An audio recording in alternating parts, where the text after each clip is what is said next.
This is the blog post on Brookgreen Gardens that I published on January 2nd, 2019. This is the first in a series of posts on Brookgreen. Over the next few weeks, I'll be posting photos that I took there in November. The gardens are not at their most beautiful at that time of year, but the sculptures are always wonderful. Anna Hyatt Huntington and her husband, scholar and poet Archer Huntington of the Railroad Huntingtons, purchased 9,000 acres in South Carolina in the early 1930s. They established Brookgreen Gardens as a place to display Huntington sculptures and other American figurative sculpture among Native American plants. In the section of the property that's open to the public, separate gardens highlight individual sculptures. Just a note, back in May 2017, I posted on 5 favorites at Brookgreen Gardens. Some of my favorites won't appear in this series of posts because the photos I took in November 2018 just didn't turn out right. It was a bright sunny day, and the bright sun glares off bronze and marble in a way that the human eye can adjust to, but cameras not so much. So these photos are in the order that I took them as I walked through Brookgreen. These are Anna Hyatt Huntington's Fighting Stallions.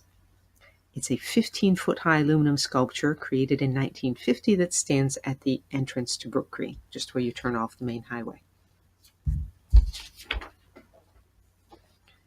These are 2 signs that are in the parking lot.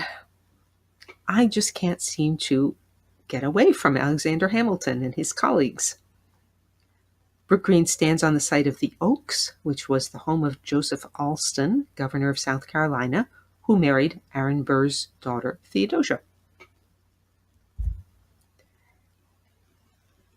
This is Anna Hyatt Huntington's The Visionaries.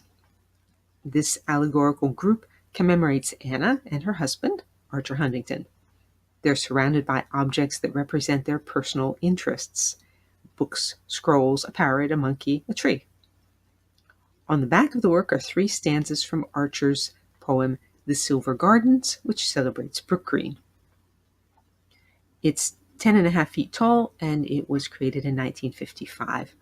This gives you a sense of the amount of space that they allow for most of the sculptures. It's not like the Metropolitan Museum where they're just right up next to each other. Next up, Gustav Boland's group of Anhingas, 1936. Boland, 1897 to 1959, was an Austrian who lived and worked in Miami after 1934. The Anhinga is also known as a water turkey or a snake bird. This group was on the facade of Boland's sculpture studio.